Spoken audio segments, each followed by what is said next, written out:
እግዚአብሔር አልሰራም ይላል ኤጲፋኒዎስ። ሞትን እግዚአብሔር አልፈጠረውም ነበረ። ታዲያ ማን አመጣብን ከተባለ ራስህ ጎትተህ አመጣው በኃጢአት ይላል መልሱን ማለት ነው።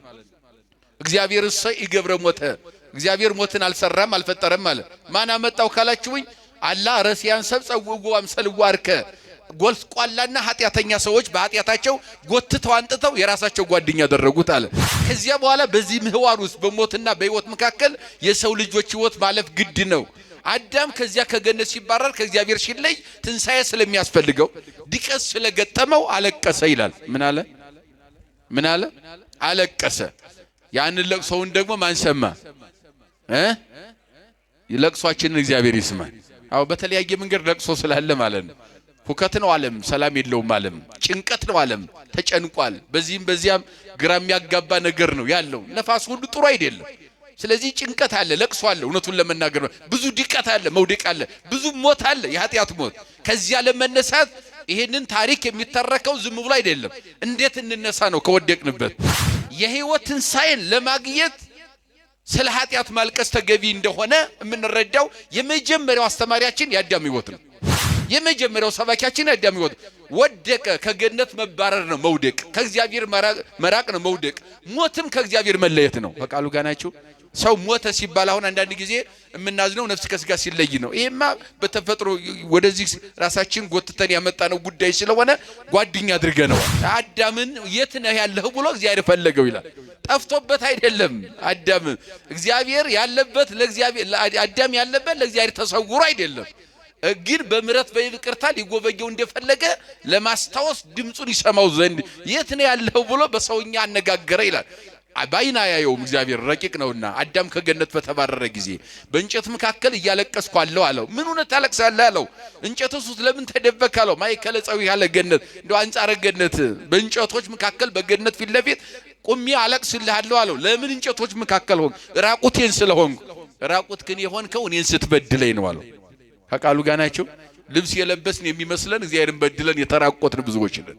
እርቃናችን የቆምን ልብስ የሚሰውረን ከማን ነው? ከእግዚአብሔር ነው። ሰፈሩ፣ መንደሩ፣ ጎጡ፣ ሸለቆው ይሄ የሚሰውረው ከሰው ነው የሚሰውረው። ከእግዚአብሔር የሚሰውር ምንም ግበ በምድር የለም።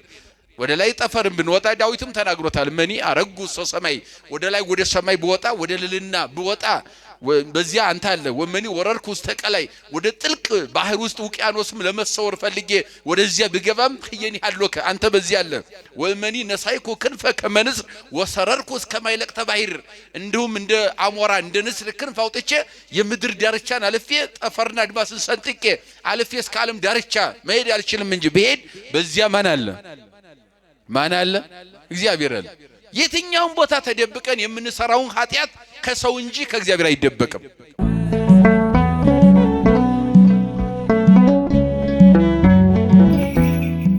ትንሣኤ ብሂል እምድህረ ሞት ዘሃሎ ህይወት። የተከበሩ ምን ወዳቸው አባታችን ክቡር መላከ ሳይል መምህር አለማየሁ ዘውዴ የቤተ ክርስቲያናችን ዋና አስተዳዳሪ የሁላችን አባት ክቡር የካቴድራላችን ዋና የስብከተ ወንጌል ኃላፊ መምህር ምስክር ጌታ ነው። ክቡራን ሊቃውንተ ቤተ ክርስቲያን መምህራን፣ ቀሳውስት፣ ዲያቆናት፣ መዘምራን በየማርጋችሁ ለሰማይ ከዋክብትን ለምድር እጽዋትን ውበት ያደረገ እግዚአብሔር ለዚህ ታላቅ ቤተ ክርስቲያን ውበት ያደረጋችሁ የእግዚአብሔር ቤተሰቦች የእናታችን የቅድስት ድንግል ማርያም ልጆች አባቶቻችን፣ እናቶቻችን፣ ወንድሞቻችን፣ እህቶቻችን እንዲሁም ሕፃናት በኃያሉ በእግዚአብሔር ስም እንደምን ሰነበታችሁ? እንደምን ከረማችሁ? እንደምን አደራችሁ? እንግዲህ ያው አዋጃችን ሁሉ ክርስቶስ ተንሥአ እሙታን ነው። ተደጋጋሚ ስለታወጀ የኛም አዋጅ ነው። አብረን አጉጀናል። ይሄ እንግዲህ ባለ 50ውን በአጠቃላይ የሚታወጅ የቤተክርስቲያናችን አዋጅ ነው። ሊቁ ኤራቅሊስ የተባለው የቤተክርስቲያናችን ሊቅ ሲናገር ትንሣኤ ብሂል እምድህረ ሞት ዘሃሎ ህይወት ይላል። ትንሣኤ ማለት ከሞት በኋላ ያለ ህይወት ማለት ነው። እስኪ በሉ ትንሣኤ ማለት በሉ እስኪ ከሞት በኋላ ያለ ህይወት ማለት ነው። እስኪ ድገሙት እስኪ ባጭሩ ትንሳኤን በዚህ መንገድ መረዳት ነው። ትንሳኤ ሰፊ ትንታኔና ትርጓሜ አለው። ትንሳኤ ወድቆ የተነሳ ሰው ተነሳ ይባላል። ያው ተነሳ ነው። በግስ ደረጃ ሲተረጎም ወድቆ የተነሳም ሰው ተነሳ ይባላል። በኃጢአት የወደቀ ሰው በንስሐ ሲነሳ ተነስቷል ይላል። ተነሳ እንላለን። ትንሳኤውን አውጇል። ከወደቀበት የኃጢአት አረንቋ ወደ ምሕረት ሰገነት መመለሱን መግለጽ ማለት ነው። ሌላው ትንሳኤ ከሞተ በኋላ ሰው ሲነሳ ምን ይባላል?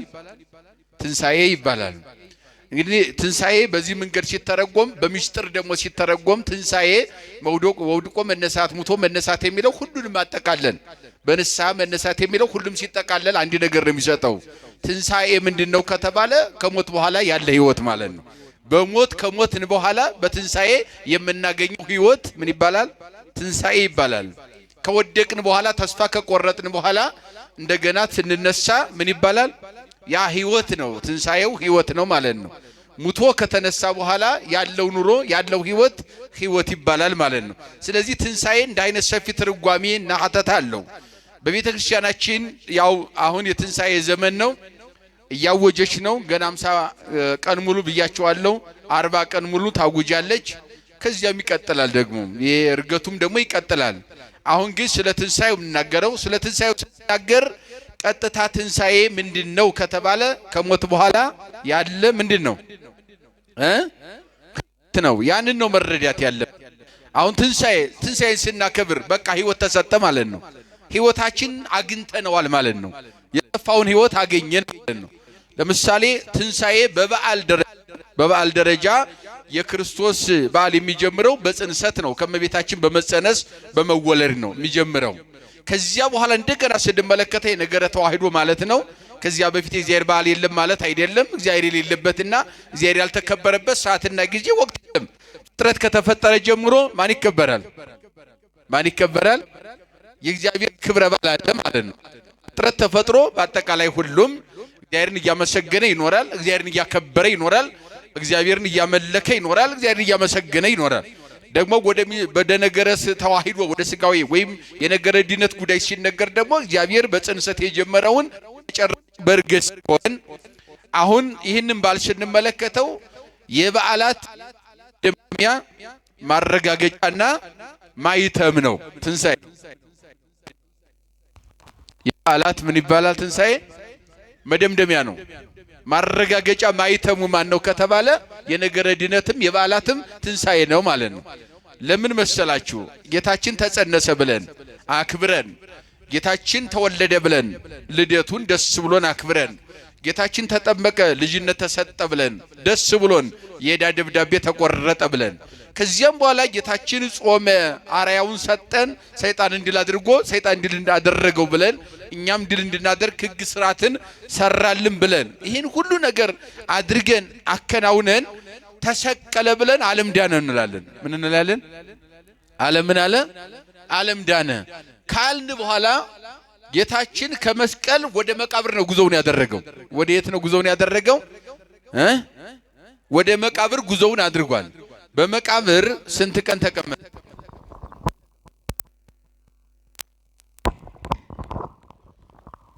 ስንት ቀን ተቀመጠ? 3 ቀን። ከመቼ ጀምሮ ነው ሲቆጠሩ? 3 ቀን።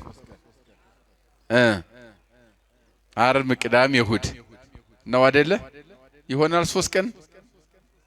ዓርብ 11 ሰዓት ነው የተቀበረው እና ከዓርብ 11 ሰዓት ጀምሮ ጥሩ ዓርብንም ብንይዘው እንዴት ነው ምን ቆጥረው አቆጣጠሩ? ይውላችሁ 3 ማል 3 ሌሊት ስንል ዓርብ፣ ቅዳሜ፣ እሁድ ብለን አይሞላም። እንደዚያ ዓርብን ከ3 ነው ምን ቆጥራት ማለት ነው። ዓርብ ጧት 12 ሰዓት ጀምሮ እስከ 6 ሰዓት ቀን ነው እንደዚህ ማለት ነው። ያው መዋሩን አለቀቀም ፀሐዩም ሁሉም ማለት ነው። ከዚያ በኋላ 6 ሰዓት ላይ ክርስቶስ ሲሰቀል ወደ ጨለማ ዓለም ተቀየረና እስከ 9 ሰዓት ቆየ ማለት ነው። ያ ደግሞ ሌሊት ይባላል። አንድ ሌሊት ሆነ ማለት ነው። ጧት ቀን አለ፣ ከዚያ 6 እስከ 9 ምን አለ ሌሊት ሆኗል ማለት ነው። ስንት ሆነ? አንድ ቀን ሆነ አይደለ? ማለትና ሌሊቱ። ከዚያ በኋላ እንደገናም ከ9 ሰዓት እስከ 11 ሰዓት ቀን ሆነ መልሶ ዓርብ። ያ ደግሞ አንድ ቀን ይባላል። ከዚያ ቅዳሜ ዓርብ ለቅዳሜ ሌሊቱ አለ አይደለ? ስንት ቀን ሆነ? 2 ቀን ሆነ ማለት ነው። ቅዳሜ ቀንና እሁድ ሌሊቱ ስንት ይሆናል? ሶስት መዓል ሶስት ሌሊት የምንለው በዚህ መንገድ ቆጥረን ነው። ዓርብን ከሶስት ስናደርጋት ይመጣልናል ማለት ነው። እንደው ብዙ ጊዜ የሚመናን ጥያቄ ስለሆነ እግር መንገዱ እንድናየው ነው። ስለዚህ ጌታችን ከቀራንዮ ነው ጉዞውን ወደ መቃብር ያደረገው። ወደ መቃብር ከወረደ በኋላ ግን ጌታችን ባይነሳ ኑሮ ትምህርታችን ሁሉ ከንቱ ነበር ይላል ሐዋርያው። ምን ባይል ኑሮ በዓላችንም ሁሉ ከንቱ ነበረ፣ ትምህርታችንም ሁሉ ከንቱ ነበረ፣ ሃይማኖታችንም ደግሞ ከንቱ ነበረ፣ ሁሉም ነገር ከንቱ ይሆን ነበር አለ። ምን ባይኖር ምክንያቱም ትንሣኤ ማለት ከሞት በኋላ ያለ ምን ስለሆነ ነው። አያችሁት? አሁን እዚህ ላይ ቀራንዮ ላይ የነበረው ነገር እናውቃለን። ቀራንዮ በብዙ አይነት መንገድ ተተርጉሟል፣ ተረቋል። ሊቃውንት አባቶቻችን ወንጌላውያን ተባብረው አራቱም ጽፈዋል፣ ትንሣኤውንም የቀራንዮንም ጉዳይ። እሱ ብቻ አይደለም፣ በዘመነ ሊቃውንት የተነሱም ደግሞ እነ አትናቴዎስ፣ በተለይ አትናቴዎስ የቀራንዮን ጉዳይ እንደ አትናቴዎስ በዝርዝር የጻፈ ሊቅ የለም። ቀራንዮ ዕለተ ዓርብን ስንመለከተው ሰማይና ምድር ቀውጢ የሆነበት ፍጥረት ሁሉ በአጠቃላይ በሐዘን የተዋጠበት የመከራ ቀን እንደሆነ ይታወቃል። ምድር መቃብራት አልቻሉም፣ ተሰነጣጥቀዋል። የዋጡትን ሙታን አስነስተዋል። እንደገናም በአንጻሩ ደግሞ ድንጋዮች፣ ታላላቅ ተራራዎች ሁሉ እየተቆራረጡ እየተፈተቱ እየተቆራረሱ ታይተዋል። ይሄ የሚያሳየው ሰማይና ምድርን የፈጠረ አምላካችን ተሰቅሎ ለኛ ጤና የለም ነው። ምን የለም? እሱ ተሰቅሎ ምን የለም? ጤና የለም ነው። ታውኳል። ድንጋዩም ታውኳል፣ መቃብሩም ታውኳል። እንደገና በዚህ ላይ አይሁድም ደግሞ ስቀለው የሚል ጩኸት አለ፣ ውስጣቸው ግን ሁከት አለ። ጲላጦስ አሳልፎ ለመስጠት ፈለገ። እንደገናም ደግሞ ልግረፈው አለ፣ እርሱም ገረፈው። ምክንያቱም እንዲገረፍ የተደረገበት ዋናው ምክንያቱ የተገረፈ ስለማይሰቀል እንዳይሰቀል ነበረ ጲላጦስ ያን ያደረገው። ግን እሱ በስቅላቱ ስቅላታችንን በግርፋቱ ግርፋታችንን ሁሉንም ዕዳ በደላችንን ሁሉ ተሸክሞ ሊያድነን መጥቷልና ተገርፎ የተሰቀለ በአይሁድ በ8 የአይሁድ ሸንጎ የተፈረደበት የኛ አምላክ ብቻ መድኃኔዓለም ብቻ ነው። ምክንያቱም የኛን መከራ ሁሉ አስወግዶ ምን ሊሰጠን ነው? ሕይወትን ሊሰጠን ነው። አያችሁ፣ ሕይወትን ሊሰጠን ማለት ነው። ጨለማችን ሊያበራልን። ስለዚህ በዚያ ሰዓት እነሱ ይጮሁ ነበረ። ወሐየለ ቃሎሙ ለሕዝብ ወለሊቃነ ካህናት እንዘ ይብሉ ስቀለው ስቀለው እያለ የአይሁድ ሸንጎ በርትቶ ነበረ። በአንድ ድምፅ ነው ጮሁ ነበረ። እንደው አንዳንድ ጊዜ ትምህርቱን በደንብ መረዳትም ያስፈልጋል። አሁን ይሄ በሰውኛ ዘይቤ አይሁድ ወሰኑ፣ 8000 ሸንጎ ደነገገ፣ በአንድ ድምፅ ወሰኑ፣ በዕለተ ረቡዕም ፍርድ ቆረጡ የምንለው በሰውኛ ዘይቤ በሚገባን መልኩ ለመግለጽ ነው እንጂ እውነቱን ለመናገር እሱ ለመሰቀልና ለመሞት አስቀድሞ ውሳኔውን የቆረጠው ማን ነው ከተባለ ራሱ እግዚአብሔር ነው። ማን ነው? ራሱ ማን ነው? እግዚአብሔር ነው። ዛሬ ማን ይባላል? ቀኑ ሐሙስ ነው አይደል?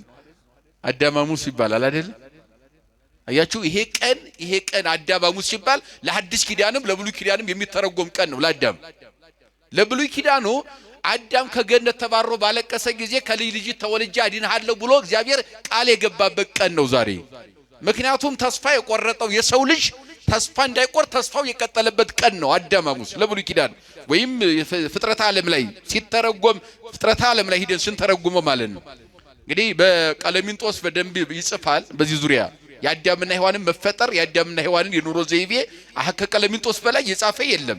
አዳምና ሔዋን ወደ ገነት በ40 በ80 ቀን በቀራንዮ ወይም ደብረ ቅዱስ ወይም ምድረ ኤልዳ ተፈጥረው ወደ ቀራንዮ ወደ ገነት ነው ጉዟቸውን ያደረጉት። በዚያ ትእዛዝ ታዟል። ዕፀ በለሱን እንዲያትበሉ ሌላውን ብሉ ብሎ እግዚአብሔር በዘፍጥረት ምዕራፍ 3 ላይ እንደተደነገገው መመሪያ እግዚአብሔር በአንድ እንጨት ላይ ያስቀምጧል። ምልክት ደንበር ማለት ነው። 7 ዓመት ከ3 ወር ከ17 ቀን ያንጠብቀው ከኖሩ በኋላ እምድረ 7 ዓመት አለው አቡነ አዳም። ከ7 ዓመት በኋላ አዳም አባታችን አመፀና ትእዛዝ አፍርሶ ደንበር ዘሎ አትብላ የተባለውን ዕፀ በለስ በላ። በዚህ ምክንያት አውጽኦ እግዚአብሔር ለአዳም ውስተ ገነት ወአንበሮ ውስተ ደብረ ቅዱስ እንተባቲ ተፈጥረ ቀድሙ ወደ ተፈጠረበት ዓለም አውጥቶ ጣለው። ከገነት ተባረረ። ከዚህም በኋላ የሰው ልጅ ከእግዚአብሔር ሲለይ ማልቀስ ነው አማራጩ። ለምን? ወድቋልና ትንሣኤ ያስፈልጋል። ሙቷልና የሕይወት ትንሣኤ ያስፈልገዋልና የሕይወት ትንሣኤን ለማግኘት ስለ ኃጢአት ማልቀስ ተገቢ እንደሆነ የምንረዳው የመጀመሪያው አስተማሪያችን የአዳም ሕይወት ነው። የመጀመሪያው ሰባኪያችን የአዳም ሕይወት ወደቀ። ከገነት መባረር ነው መውደቅ፣ ከእግዚአብሔር መራቅ ነው መውደቅ፣ ሞትም ከእግዚአብሔር መለየት ነው። በቃሉ ጋር ናችሁ። ሰው ሞተ ሲባል አሁን አንዳንድ ጊዜ የምናዝነው ነፍስ ከስጋ ሲለይ ነው። ይሄማ በተፈጥሮ ወደዚህ ራሳችን ጎትተን ያመጣነው ጉዳይ ስለሆነ ጓደኛ አድርገነዋል። እግዚአብሔር አልሰራም ይላል ኤጲፋኒዎስ። ሞትን እግዚአብሔር አልፈጠረውም ነበረ። ታዲያ ማን አመጣብን ከተባለ ራስ ጎትተህ አመጣው በኃጢአት ይላል መልሱን ማለት ነው። እግዚአብሔር ይገብረ ሞተ፣ እግዚአብሔር ሞትን አልሰራም አልፈጠረም ማለት ማን አመጣው ካላችሁኝ አላ ረሲያን ሰብ ጸውው አምሰልው አርከ ጎልቋላና ኃጢአተኛ ሰዎች በኃጢአታቸው ጎትተው አንጥተው የራሳቸው ጓደኛ ያደረጉት አለ። ከዚያ በኋላ በዚህ ምህዋር ውስጥ በሞትና በህይወት መካከል የሰው ልጆች ህይወት ማለፍ ግድ ነው። አዳም ከዚያ ከገነት ሲባረር ከእግዚአብሔር ሲለይ ትንሳኤ ስለሚያስፈልገው ዲቀስ ስለገጠመው አለቀሰ ይላል። ምን አለ? አለቀሰ። ያንን ለቅሶውን ደግሞ ማን ሰማ? ለቅሷችንን እግዚአብሔር ይስማል። አዎ በተለያየ መንገድ ለቅሶ ስላለ ማለት ነው። ሁከት ነው ዓለም፣ ሰላም የለውም ዓለም፣ ጭንቀት ነው ዓለም፣ ተጨንቋል። በዚህም በዚያም ግራ የሚያጋባ ነገር ነው ያለው። ነፋስ ሁሉ ጥሩ አይደለም። ስለዚህ ጭንቀት አለ፣ ለቅሶ አለ። እውነቱን ለመናገር ብዙ ድቀት አለ፣ መውደቅ አለ፣ ብዙ ሞት አለ፣ የኃጢአት ሞት። ከዚያ ለመነሳት ይሄንን ታሪክ የሚተረከው ዝም ብሎ አይደለም። እንዴት እንነሳ ነው ከወደቅንበት? እንዴት ነው እንነሳ ነው ከዚህ ከወደቅንበት የኃጢአት መቃብር እንዴት ብለን እንውጣ? በንስሐ አማካኝነት እንዴት እንነሳ የሚለውን አዳም ያስተምረናል። ወነበሩ አዳም ወሔዋን ምኢተ ዓመተ በአብይ ሐዘን ወላክ ቀለሚንጦስ በዚህ ምክንያት ስለወደቁ ከዚያ ስለተለዩ ሞት ስለገጠማቸው ተመልሰው ወደ ህይወት ለመንጣት ከሞት በኋላ ያለውን ህይወት ለማግኘት አዳምና ሔዋን 100 ዓመት አለቀሱ ይላል። ስንት አለቀሱ? 100 ዓመት አለቀሱ። ከዚያ በኋላ ነው እንግዲህ እግዚአብሔር ዳዊት እንደተናገረው ዝንቱ ነዳይ ጸርሃ ወእግዚአብሔር ሰምዖ ወምኩሉም እንዳቢሁ አድሃኑ። ስለ አዳም ወክሎ ዳዊት ይናገራል፣ ለራሱም ይሆናል። ይህን ሲል ምን አለ? አዳም ችግረኛው በጮኸ ጊዜ እግዚአብሔር ሰማው፣ ሰምቶ ዝም አላለውም፣ ከችግሩ አዳነ ይላል። እግዚአብሔርን ከችግር ያድነው። አዎ እንዲያድነን ነው የምንጮኸው። ስለዚህ እግዚአብሔር ወዳው ሰማውና ምን አለ? በሐሙስ ዕለት ወበመንፈቃ ዕለት ወይ ይቤሎ እግዚኡ ለአዳም። ቅዱስ ያሬድም ይህንን የወሰደው የቀለሚንጦስን ሐሳብ አዳምን እግዚአብሔር ጌታው እግዚአብሔር እንዲህ ብሎ ጠራው። ወይ አይቴ ያሎ ከአዳም አበኩሉ ዓለም የዛሬው የተባለው እንደው ዝሉም ላይ እስመላለሙም ላይ ይሄን ነው ዛሬ ሊቃውንት አባቶቻችን በማይሌት የሚሉት ማለት ነው። አዳምን የት ነህ ያለህ ብሎ እግዚአብሔር ፈለገው ይላል። ጠፍቶበት አይደለም። አዳም እግዚአብሔር ያለበት ለእግዚአብሔር አዳም ያለበት ለእግዚአብሔር ተሰውሮ አይደለም። ግን በምሕረት በይቅርታ ሊጎበኘው እንደፈለገ ለማስታወስ ድምጹን ይሰማው ዘንድ የት ነው ያለው ብሎ በሰውኛ አነጋገረ ይላል። ባይና ያየውም እግዚአብሔር ረቂቅ ነውና አዳም ከገነት በተባረረ ጊዜ በእንጨት መካከል እያለቀስኩ አለው አለው። ምን ሆነ ታለቅሳለህ አለው። እንጨቱስ ለምን ተደበክ አለው። ማይከለ ጸው ያለ ገነት እንደው አንጻረ ገነት በእንጨቶች መካከል በገነት ፊት ለፊት ቁሚ አለቅስልሃለሁ አለው። ለምን እንጨቶች መካከል ሆንክ? ራቁቴን ስለሆንኩ። ራቁት ግን የሆንከው እኔን ስትበድለኝ ነው አለው። ከቃሉ ጋር ናቸው። ልብስ የለበስን የሚመስለን እግዚአብሔርን በድለን የተራቆትን ብዙዎች ነን። እርቃናችን የቆምን ልብስ የሚሰውረን ከማን ነው? ከእግዚአብሔር ነው። ሰፈሩ፣ መንደሩ፣ ጎጡ፣ ሸለቆው ይሄ የሚሰውረው ከሰው ነው የሚሰውረው። ከእግዚአብሔር የሚሰውር ምንም ግበ በምድር የለም። ወደ ላይ ጠፈርን ብንወጣ ዳዊትም ተናግሮታል። መኒ አረጉ ሰማይ ወደ ላይ ወደ ሰማይ ብወጣ ወደ ልልና ብወጣ በዚያ አንተ አለ። ወመኒ ወረርኩ ውስጥ ተቀላይ ወደ ጥልቅ ባህር ውስጥ ውቅያኖስም ለመሰወር ፈልጌ ወደዚያ ብገባም ህየኒ አሎከ አንተ በዚያ አለ። ወመኒ ነሳይኩ ክንፈ ከመንስር ወሰረርኩ እስከማይለቅ ተባሂር እንዲሁም እንደ አሞራ እንደ ንስር ክንፍ አውጥቼ የምድር ዳርቻን አልፌ ጠፈርና አድማስን ሰንጥቄ አልፌ እስከ ዓለም ዳርቻ መሄድ አልችልም እንጂ ብሄድ በዚያ ማን አለ? ማን አለ? እግዚአብሔር አለ። የትኛውም ቦታ ተደብቀን የምንሰራውን ኃጢአት ከሰው እንጂ ከእግዚአብሔር አይደበቅም። እግዚአብሔር ሁሉ ክሱት ወስጡ ቅድማ ይንቲው ለእግዚአብሔር መናፍስት ነው ያለው ነብዩ ሲናገር እዝራ ማለት ነው። የኃያላን ጌታ እግዚአብሔር በሱ ዘንድ ሁሉ የተገለጠ ነው። ማለትና ጨለማ የለም የሚጋርደው ይላል። ጠፈር ደፈር የለም የሚጋርደው እግዚአብሔር። ስለዚህ አዳም በእንጨት መካከል መሰወር አልጠፋኝም ለምን ተሰወርክ ያልኩም ይሄንን ገልጸህ በደልክን አምነህ በድዬ ተራቆትኩ እንድትል ነው የምፈልገው እንጂ ምክንያት እንዲፈጠር አልፈልግም አለው። አዎ ይቅር በለኝ አለው። ምን በለኝ? ይቅር በለኝ፣ ምክንያት አያስፈልገኝም፣ ካንተ ርቅ ያለው አንተም በድያለሁ አለ። እንደውም ሊቃውንቱም እና ሞኒዮስ ሐውሳቢዮስ የሚባሉ የዚህ መጽሐፈ ሐዲስ ኪዳን ትርጓሜ ተጠሪ ናቸው። በመቅድሙ ላይ ይታወቃሉ። እነዚህ በዘመነ ሊቃውንት ከተነሱት ወይም በዘመነ ሊቃውንትና በዘመነ ሐዋርያት መካከል ከተነሱ ሊቃውንት መካከል ሊቃውንት ናቸው። የየራሳቸው ሰፊ ታሪክ አለ። በተለይ አውሳቢዮስ የሚባለው እጅግ የታሪክ ጸሐፊ ነው። በዓለም አቀፏ ቤተክርስቲያን በየትኛውም ዓለም ላይ በታሪክ ጸሐፊነቱ የታወቀ ሊቅ ነው፣ ምሁር ነው። እና እነኚህ ሊቃውንት ሲገልጹ ምን አሉ? አልቦቱ ብካይ ለአዳም ዘንበለ ብካይ ላይ ለኃጢአቱ አልቦቱ ካለ ህሊና ለአዳም ዘንበለ ብካይ ላይ ለኃጢአቱ አዳም 100 ዓመት ከሔዋን ጋር ሆነው አለቀሱ ስንል አለ እበላ ነበር እጠጣ ነበር ብሎ አላለቀሰም። እየሰማችሁኝ ነው? ምን ብሎ አላለቀሰም? ዛሬ እኛ ስለምንድን ነው የምናለቅሰው? አሁን ከዚህ ስንመጣ ስለሚበላው ስለሚጠጣው ነው። በነገራችን ላይ ይሄንን ብንጠይቀውም ባንጠይቀውም እግዚአብሔር አይነሳንም። ፈቃሉ ጋር ናቸው። የሚበላ ነገር ብንጠይቀውም ባንጠይቀውም ማን አይነሳም? ፈጥሮ አይጥልም ፍጥረቱን እግዚአብሔር። እሺ እኛ ጸልየን የምንበላ ከሆነ እንስሳቱ ምን ጸልየው ነው የሚመግባቸው እግዚአብሔር?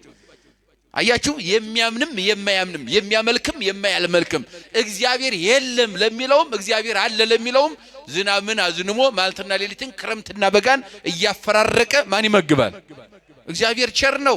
ለመንም አለመንም ስለ ቁሳዊ ነገር በዚህ ምድር ስለምንጠቀመው ስጋዊ ነገር ሁሉ ማን አይነሳንም? ማን አይነሳም? አይነሳም እግዚአብሔር። ታዲያ ምንድነው መለመን ያለብን ከተባለ ኃጢአት ሰርተናልና በድለናልና ምን በለን በኃጢአት ወድቀናልና ከኃጢአታችን ትንሣኤ ስጠን የሕይወት ትንሣኤ ያስፈልገና ብሎ ነው ማልቀስ። አዳም አለቀሰ አሉ ሊቃውንቱ። ያለቀሰው ግን እበላ ነበር እጠጣ ነበር አላለም። ስለ ምግብ አላለቀሰም፣ ስለ መጠጥም አላለቀሰም። እግዚአብሔርን ከያዘ ሁሉ የሱ ነውና። ሰው ችግረኛ የሚሆነው ማንን ሲያጣ ነው? በነገራችን ላይ ኃጢአት ማለት እኮ ወይም ኃጢአተኛ ወይም ኃጢአት ስንል ስንል እኮ ያጣ ማለት ነው። ያጣ ስንል እኮ እንጀራ አይደለም፣ ልብስ አይደለም። ማንን ያጣ ማለት ነው? ማን የተለየ ማለት ነው? አያችሁ፣ እግዚአብሔር የተለየ ህይወት ነው። ኃጢአተኛ ማለት ያኮ ነው። እግዚአብሔርን ማጣት ማለት ነው እኮ ሌላ ነገር የለውም።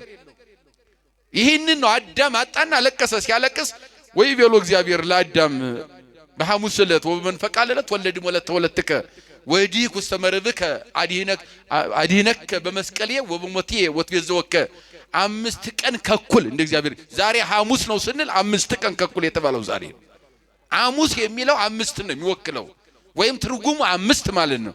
በዛሬው ቀን እግዚአብሔር አዳምን ከገነት የተባረረውን ያለቀሰውን አዳምን ከልጅ ልጅ ተወልጄ 5 ቀን ከኩል ሲያልቅ እንደ እግዚአብሔር ቀመር የእግዚአብሔር ቁጥር 5 ቀን ከኩል ነው። የኛ ስንት ነው? ስለዚህ በእግዚአብሔር 1000 ዘመን 1 ቀን ማለት ነው። አያችሁ፣ በእግዚአብሔር ቁጥር እንደዚያ ነው። 5 ቀን ከኩል ነው ከዚያ የተለየ ሰው ልጅ በእግዚአብሔር ቀመር። በእኛ ደግሞ ቀመር በእኛ ቁጥር ስንቀምረው ደግሞ 5500 ዘመን ሲፈጸም በ6ኛው ሺህ ክፍለ ዘመን ከልጅ ልጅ ተወልጄ እየዳኩ እንደማንኛውም ሕፃን አድጌ አምላክ ነኝና ዛሬ ተጸንሼ ዛሬ ልወለድ ሳልል አምላክ ነኝና ዛሬ ተወልጄ ዛሬ ተሰቅዬ ላድን ሳልል ሥርዓተ ሰብን ፈጽሜ እየዳኩ አድጌ በቀራንዮ ተሰቅዬ ስጋዬን ቆርሼ ደሜን አፍስሼ ምን እላለሁ? ይሄ የምሕረት ቃል የተሰጠው በዛሬው ቀን ስለሆነ ለአዳም አዳም ሐሙስ ይባላል። ምን ይባላል? አዳም ሐሙስ። ይሄን ቀን የምናስታውስበት አንዱ ይሄ ነው። ወደ ሐዲስ ኪዳኑን ስናመጣው በተለይ ቅዱስ ያሬድ ጥሩ አድርጎ ገልጾታል። ቅድም ያልኩላችሁ ማለት ነው። ወደ ሐዲስ ኪዳን ስናመጣው ደግሞ እወርዳለሁ እወለዳለሁ አድንሃለሁ ብዬ ቃል የገባሁት አምላኬ እኔ ቀራንዮ ተሰቅያለሁ። ከቀራንዮ ጉዞዬን የማደርገው በአካለ ነፍስ ወደ ሲኦል ነው ጉዞዬን የማደርገው። ሲኦል የምጓዝበት ዋናው ዓላማው ደግሞ ሲኦል ያሉትን እስከ ልጆች በገባሁት ቃል ኪዳን መሰረት ሲኦል እርቃኗን አስቀርቼ ጨለማውን ወደ ብርሃን ቀይሬ አስሮ የነበረውን በነፍስ ወሥጋ ያሰረ አሳሪ ሰይጣንን እርሱን በመስቀል ቀጥቅጬ ድል አድርጌው አሰሬው አድንሃለሁ የሚለው ቃል ለማን ተገባለት? የተገባው ቃል ተፈጸመለት። ለማን? ለአዳም። ቤተክርስቲያን ይህን ነው ዛሬ የምታወሰው። የአዳም ሐሙስ ብላ ለአዳም እንግዲህ ለቶማስም ሰጣለች፣ ለአልዓዛርም ሰጣለች፣ ዛሬ ደግሞ ለአዳም ሰጣለች። ይቀጥላል ማለት ነው። ነገ ወዲያም አለ። ቤተክርስቲያን ቅዱሳት አንስት አለ። ቤተክርስቲያን እያለ በየቀኑ የሳምንት ስያሜ ተሰጥቶታል። ምክንያቱ ደግሞ መጽሐፋዊ የሆነ በትክክል ከነገረ ድነት ጋር በትክክል የተስማማ ትርጓሜና ስልት ገጸ ንባብና ሀተታ ያለው ጥንቅቅ ያለ ትምህርት መጽሐፍ ቅዱሳዊ የሆነ ነው። ይህን ሳምንት ቤተክርስቲያን የምታስታውሰው የምታስተምረው። ስለዚህ ቀራንዮ ላይ ጌታችን ተሰቀለ። 6 ሰዓት ተሰቀለ። 9 ሰዓት ቅድስት ነፍሱ ከቅዱስ ሥጋው ተለየ። 11 ሰዓት ዮሴፍና ኒቆዲሞስ ቀራንዮ ላይ ተገንተው ገንዘው ከመስቀል አውርደው ወደ የት ወሰዱት? ወደ መቃብር ማለት ነው። በዚህ ላይ በጣም የሚደንቀው ነገር ቢኖር ኒቆዲሞስ የተባለው ሰው ወንጌላዊ ቅዱስ ዮሐንስ በጣም እዚህ ቀራንዮ ሲታሰብ ቅድም እንዲያልኳችሁ ምድር ተጨንቃ መድረሻ ሲጠፋት ሰማይ ተጨንቆ ጠፈር ዝናብ ነበር የሚያዘንመው ከዋክብትና ያዘነመው በእኔ ላይ መኖር አትችሉም ብሎ ከዋክብትን አሳደዳቸው ከሰማይ ወደ ምድር ተንጠባጠቡ እንደ ቅጠል ረገፉ ምን እነሱ ብቻ እየወራማ መላእክትን መሸከም አንችልም እኛም ጌታችን ተሰቅሏል ሄዱና መስቀል ስር ታይ ብለው መላእክትን ወደ መስቀል ስር አወረዳቸው ነው የሚለው አትናቴዎስ ሊቁ ሲናገርም እንደውም ጩኸት አምስት አይነት ጩኸት ቀራንዮ ላይ በረታይልና አንደኛው ጩኸት ስቀለው የሚል ክፉ ጩኸት የአይሁድና የሸንጎቹ የሊቃነ ካህናቱ ጩኸት ነው አለ ሁለተኛው ጩኸት ደግሞ በግራ የተሰቀለው ሽፍታ ያቀማኛው ንስሐ መግባት ሲገባው እስኪ አንተ ከመስቀል ወረድና ራስህን አድን እኛንም አድንና እንመንብ ብሎ በጌታው ላይ ይዘባበት ነበር በኃጢአት ላይ ኃጢአት የሚሰራ ሰው ነበር ነብዩ እንደተናገረው ኢሳይያስ በምዕራፍ 1 ላይ ቁጥር 18 ጀምሮ እንደው ተቆስሉ እንዘትወስኩ ኃጢአተ በዲብ ኃጢአት በኃጢአት ላይ ኃጢአትን እየጨመራችሁ ተቆስላላችሁ ሰቆራረ ኮንክሙኒ በሐቢዬ በኔ ዘንድም ማጸያፊ ሆናችሁኝ እስመ ከመኦፍ ሰረረ ክብርክሙ ክብራችሁም ደግሞ እንደወፍ በሮ ሂዷልና ብሎ ኢሳይያስ ያን የዘለፋቸው ሚመነ በዚያ ዘመን የነበሩ አሚፀኞች ጣዖት አምላኪዎች ሰዎች ለነኛ እንደተነገረው እንዲሁ ደግሞ እነኚህ ስቀለው አሉ ይሄም ደግሞ መስቀል ላይ ሆኖ ንስሐ መግባት ሲገባው አንዳንድ ጊዜ መከራ ጎትተን አንጥተን በኃጢአታችን ምክንያት መከራ ይመጣና ስለዚያ ስለመጣብን መከራ ንስሐ መግባት ሲገባን ጭራሽ እግዚአብሔርን ወቃሽ የምንሆን ሰዎች አለ እግዚአብሔር ልብ ይስጠን እኔንማ ዘንግቶኝ እግዚአብሔር እኔንማ ረስቶኝ እግዚአብሔር እኔንማ ልጁን አያየኝም ስንት ወቀሳ አለ እውነቱን ለመናገር በእኛ ላይ ችግር ያመጣው እኛ ነን እግዚአብሔር ነው ንገሩኝ እስኪ ታዲያስ ጎትተን ላመጣነው ችግር ማልቀስ ያለብን ስለ ችግራችን ይቅርታ መጠየቅ ሲገባን በእግዚአብሔር ላይ ሌላ ጣት የምንቀስር ይሄ ፈያታዊ ዘጸጋም ወይም ዳክርስ ማለት ነው በግራ የተሰቀለው ሽፍታ መስቀል ላይ ተሰቅሎ እንዲለው ነበር ጌታውን ያሽሟጥጥበት ነበር ክፉ ቃልም ይናገረው ነበር እሱም መከራ ውስጥ ያለ ማለት ነው ምን ይልማል ለማንተን ወልደ እግዚአብሔር ረድስኩ መስቀልከ ንራይ ወንመንብከ አትናቴዎስም ሉቃስም ጽፏል በምዕራፍ 23 ቁጥር 39 እስከ 44 ሉቃስን ስታነቡ አትናቴዎስ በደንብ ስለተረጎመው ነው በሃይማኖት አበው በደንብ አድርጎ ስለተረጎመው ነው አትናቴዎስን የመረጥንበት ስለተበተነ ስለተተረጎመ ስለታተተ ስለተመሰጠረ አትናቴዎስ በደንብ ገልጾታል ሶስተኛው ጩኸት ደግሞ በቀኝ የተሰቀለው ሰው ነው ስንት አይነት ጩኸት ነበር ብያችኋለሁ አምስት አንደኛው የማን ጩኸት ነው የላችሁም ማለት ነው ቁርስ ደረሰ እንዴ የመጀመሪያው ጩኸት የአይሁድ ጩኸት ነው ምን የሚል ጩኸት ነው ስቀለው ሁለተኛው ጩኸት የግራ የተሰቀለው ሽፍታ ምን እያለ ጩኸ ነበር ራስህን አድን እያለ ጌታውን ክፉ ቃል ይናገር ነበር አይደለ ንስሐ መግባት ሲገባው ሶስተኛው ጩኸት በቀኝ የተሰቀለው ሽፍታ ነው እሱ ደግሞ ሚላመስ ተቃራኒ ነው እዛኛው ጋር በግራ የተሰቀለው ጋር ክርክር ላይ ናቸው መካከላቸው መድኃኒት ተሰቅሏል እነሱ ይከራከራሉ ያኛው ገብቶታል በቀኝ የተሰቀለው መድኃኒት ነው የተሰቀለው ብሎ በሙሉ ልብ ነው ሲከራከር የነበረው የሚገርመው ነገር ምን ይላል መሰላችሁ ይቃረነው ነበር ወይም ይናገረው ነበር ይገስጸው ነበር በቀኝ የተሰቀለው በግራ የተሰቀለውን ይጸርፎ እንዘይብል እንዲህ ብሎም ይናገረው ነበር ይሰድበው ነበር ይተፈርሆኑ ለእግዚአብሔር አምላክከ እንዘው ተዝንቱ ኩነኔ ሐልውነ ለነሰበ ከመግባሪነ ተፈደይነ ዘበርቱ ይደልወነ እኛስ እንደ ስራችን መሰቀል ሲያንሰን ነው ምን ሲለን ነው አያችሁት ያኛው ሽፍታ መሰቀል ሲያንሰን ነው አለ በድለን ነው ሸፍተን ነው ቀምተን ነው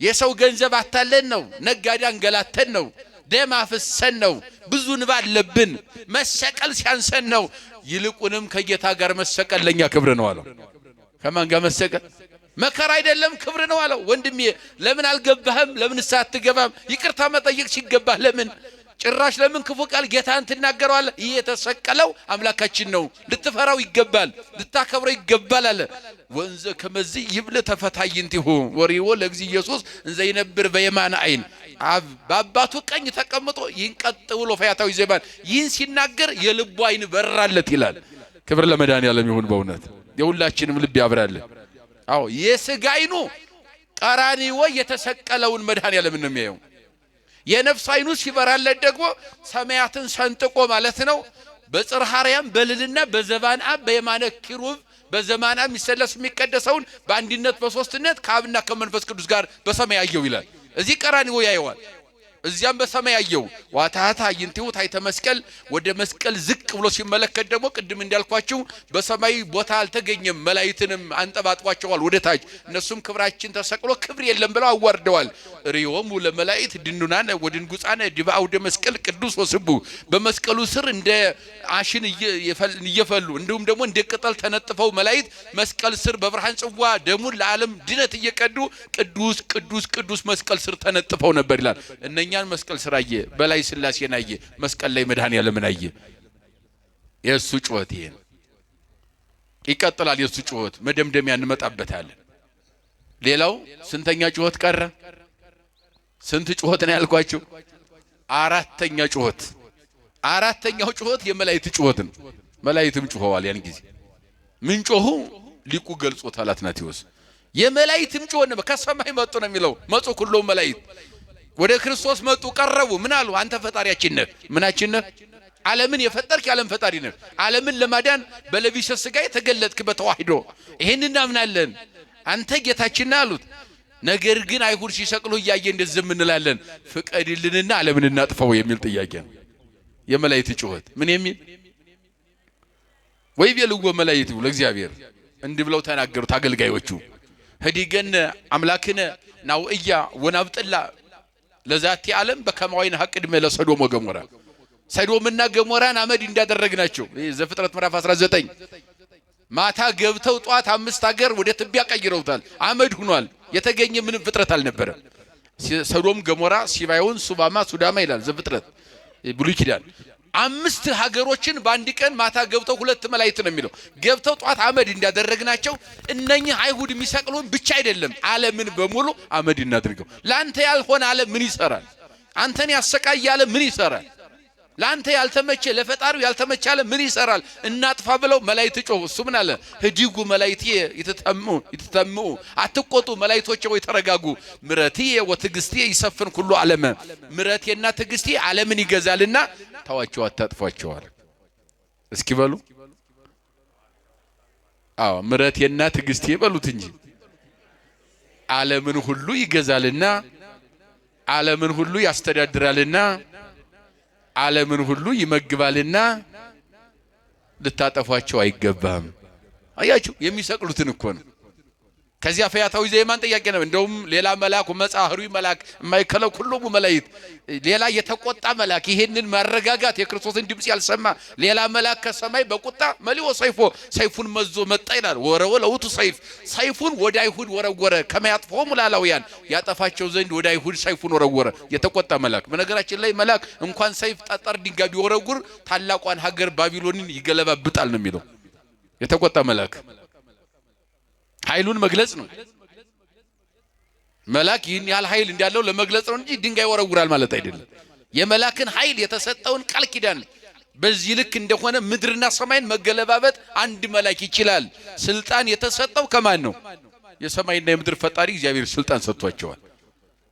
ስለዚህ የተቆጣው መልአክ ሰይፉን ወረወረ ይላል። ቁጣውን ሲወረውረው ወከላአቱ ምሕረቱ ለክርስቶስ የተወረወረውን ሰይፍ አይሁድን ሊያጠፋቸው ሲል መስቀል ላይ የተሰቀለው የመድኃኔዓለም ርኅራኄና ቸርነት ሰይፉን መለሰውና ወዘበጦ ለመንጦ ላይ ተምኩራብ ወደ ምኩራቡ ወደ መጋረጃው ወረወረውና ለሰው የተወረወረውን ሰይፍ ለመጋረጃ ለጨርቅ አደረገው። እግዚአብሔር የተወረወረው የሚወረወረውን በየአቅጣጫ ያለውን ሰይፍ እግዚአብሔር ወደ ቦታው ይመልስልን፣ የምሕረት ያድርግ፣ ወደ ምሕረት ይቀይርልን።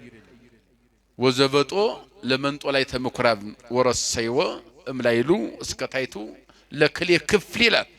ከላይ እስከታይ መጋረጃውን 2 ሰነጠቀውና ምድር ሰንጥቆ ዓለመ ማይ የውሃን ዓለም ሰንጥቆ ዓለመ ነፋስ የነፋስን ዓለም ሰንጥቆ ዓለመ ነፋስ እሳት ዓለመ ጽልመት የጨለማን ዓለም ሰንጥቆ እስከ በርባኖስ ድረስ የወረደ የመላክ ሰይፍ አለ ይላሉ ሊቃውንት። እንደውም ያ የመጨረሻውን ልበ ምድር ሲነካ ዓለም ያልፋል ይላሉ መተርጉማኑ።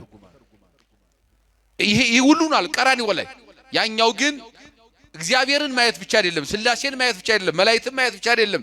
ህልቡን ስለገባ ስለተጸጸተ አቤቱ በመንግስት አስበኝ ባለው ጊዜ ዛሬውኑ አዳምን ቀድመው ወደ ገነት ምን ትላለህ? ከኔ ጋር በገነት ምን ትላለህ? ትኖራለህ አለው እግዚአብሔር። አያችሁ እንዲህ ነው ከልብ ማልቀስ፣ ከልብ ስናለቅስ ከልብ ንስሐ ስንገባ ግራም ያጋባን ነገር ሁሉ መፍትሄ ያገኛል። የተሰወረው ሁሉ ምስጢር ይገለጣል። እግዚአብሔር ጋር መገናኘት ይቻላል። በአይነ ስጋ ማናየውን በአይነ ህሊና እግዚአብሔር እንድናይ ያደርገናል። አያችሁ ቀራንዮ ይሄ ሁሉ ከሆነ በኋላ ጌታችን አመዝበራ ለሲኦል ይላል። ይቀጥልና እዚያ በኋላ 11 ሰዓት ላይ ዮሴፍና ኒቆዲሞስ እነኛ እስከ መጨረሻ የታመኑ መስቀል ስር የተገኙ ማንም በማይደፍርበት ሰማይና ምድር ቀውጢ በሆነ በመከራ ሰዓት ሌሊት መማር ምን ትርጉም አለው አለ ኒቆዲሞስ። ምን አለ? ሌሊት ከሱ ተማርኩ አዲስ ኪዳንን መማር ብቻውን ምን ትርጉም አለው አለ። ታዲያ የተማረ ሰው ትርጉሙ ቀራንዮ ላይ መገኘት ነው፣ መከራ ሰዓት መገኘት ነው አለ። ሁሉም ተበትኖ ባለበት ሰዓት ወንጌላዊ ዮሐንስ የእመቤታችን የድንግል ማርያምን እንባ እየጠረገ እያበሰ ስትወድቅ እያነሳ እሷን እያጽናና ቀራንዮ ላይ ብቸኛ ሆኖ የተገኘው ወንጌላዊ ዮሐንስ ነበረ። ሌሎቹ ሲበተኑ ጴጥሮስም 3 ጊዜ በሚክድበት ሰዓት ሲወድቅ ሲነሳ መጨረሻ ላይ የሚገንዘው ሲያጣ ኒቆዲሞስ የተባለው የሌሊት ተማሪ እየገሰገሰ በቀን ቀራንዮ ላይ ተገኘ። መከራ ሰማይና ምድር በተጨነቀበት ሰዓት ወደ ጌታው ሄደ እየገሰገሰ ያስተማረኝን የመከረኝን ልቤን የመለሰውን ከጨለማ ሕይወት ያወጣ ጌታዬን ልገንዘው ይገባል ብሎ ልዩ የሆነ በፍታ መገነጃ ጨርቅ ገዝቶለት ሽቱ ነገስታት የሚቀቡት ልዩ የሆነ የተወደደ ሽቱ ገዝቶ ወደ ቀራንዮ ሄደ። ጲላጦስን ለምኖ ጌታችንን እዚያ በሚሄድበት ጊዜ አንድ ነው ወይስ በህቡ መንግስተ እግዚአብሔር ዮሴፍ አርማቲያስ በምትባል ከተማ ወይም ሰፈር መንደር የሚኖር እዚያው ቀራንዮ አካባቢ ምርጥ የሆነ ሰዎች ያልተቀበሩበት መቃብር ያለው ሰው ነበረ። ተስፋ ያደርግ ነበረ እግዚአብሔርን አንድ ቀን አገኘዋለሁ እያለ። በዚህ ምድር ሳያገኘው ቀራንዮ ላይ ያገኘው። የት አገኘው? የት ትሄዳለህ አለው ኒቆዲሞስን። ጌታዬ አልሰማህም? ጌታዬ ተሰቅሏል ቀራንዮ ላይ። እኔ የሌሊት ተማሪው ነኝ፣ ከፈሪሳውያን ወገን ሁኜ የአይሁድ አለቃ ሁኜ የተማርኩ ነኝ። ስለዚህ ትምህርቴን በተግባር ለመግለጽ ዓለም ሲጨነቅ ሁሉን ነገር ትቼው ጥቡ ሁኜ ቀርቤያለሁ። ወደ ቀራንዮ እየሄድኩ ነው። መግነዙን ይዣለሁ፣ ሽቱም ይዤለታለሁ። መቃብር ብቻ ነው የቀረኝ። ለሄድና ገንዤ ልቀብረው ፈልጋለሁ አለው። እንግዲያውስ የኔም የተለየ የሔዋን ልጆች ያልተቀበሩበት ልዩ መቃብር አለ፣ ያማረ የተዋበ መቃብር አለኝ። መቃብሬን እሰጣለሁ አለ። አብረው ሂደው ጌታችንን ገነዙ። 11 ሰዓት ላይ በአካለ ስጋ ወደ መቃብር በአካለ ነፍስ ወደ ሲኦል ወረደ። አመዝበራ ሲኦልም በረበራት ነፃ ወጣት። እንደውም ሊቃውንት ምን አሉ? በዚያ ውስጥ አዳም 5500 ዘመን አልቋል። ጌታዬ ቀራንዮ ተሰቅሏል፣ ዛሬ እስከ ልጆቼ ድናለሁ ብሎ ተንሥኡ ለጸሎት ብሎ አወጀ ይላሉ። ቀራንዮ ጌታዬ ተሰቅሏል፣ ዓለም ድኗል። አሁን ወደ እኔ ይመጣል፣ ከሲኦል ነፃ ልንወጣ ነው፣ ለጸሎት ተዘጋጁ፣ ጌታን ለመቀበል ራሳችሁን አዘጋጁ ብሎ ልጆችን አወጀ። የዲያቆንን አዋጅ መጀመሪያ በሲኦል ያወጀው አዳም ነው አሉ። ከዚያ በኋላ ሊቀ ካህናቱ ክርስቶስ ደግሞ የካህናት አለቃ ክህነቱ የባህሪ የሆነ ሰጭና ነሽ የሌለው የሚሰጥ የሚነሳ ሊቀ ካህናቱ ክርስቶስ 11 ሰዓት ላይ ወደ ሲኦል ወርዶ አመዝበራ ለሲኦልም በረበራት። አሰሮ ለብሪያል ዓለምን ያሰረው ሰይጣንን አሰረው።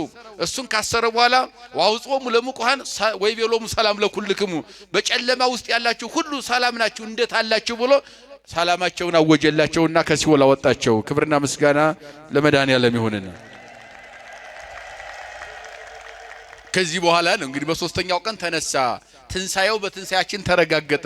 ትንሳኤ ብሂል እምድረ ሞት ዘሃለው ሕይወት አለ ሊቁ። ትንሳኤ ደግሞ ምንድነው ካላችሁ ያዘው ቀራንዮ የተደረገው ድነት ሁሉ የተረጋገጠበት የሕይወታችን ምንጭና መንገድ አንዱ ነው። ሕይወት በአካል ቆሞ የታየበት ቀን ጊዜ ሰዓት ማለት ነው ትንሳኤ ማለት በሉ እስኪ ከሞት በኋላ ያለ ሕይወት ነው።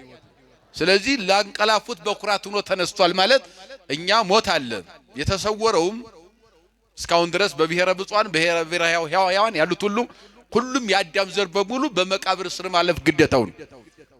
ምክንያቱም እዚያ በኋላ ነው ሕይወት የሚታወጀው ትንሳኤ።